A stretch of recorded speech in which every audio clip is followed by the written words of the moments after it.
Okay, guys, I want to take a second to talk to you about the Declaration of Independence writing assignment. So if you look under Section 5, you'll see notes on course assessments.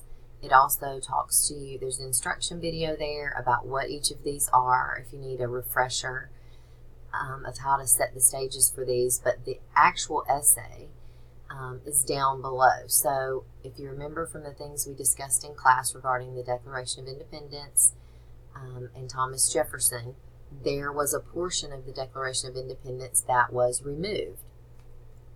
It focused on slavery, and it was taken out.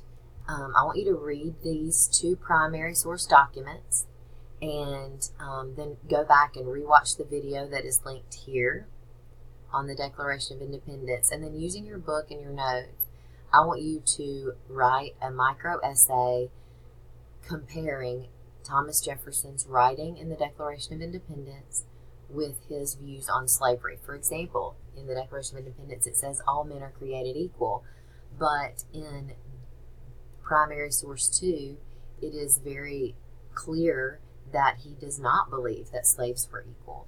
So just the conflicting ideals there. I want you to think about comparing, he talked about it being King George's fault, but was it really? Because his earliest memory was being carried on a silk pillow by a slave. So I want you to look at these and then compare them to what he did in the Declaration of Independence.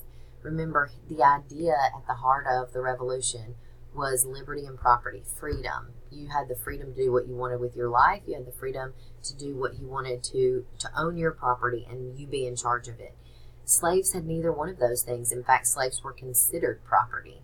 So I want you to compare those documents with what we know about the Declaration of Independence. You are basically just writing a few sentences comparing his work to these documents. Hope that helped.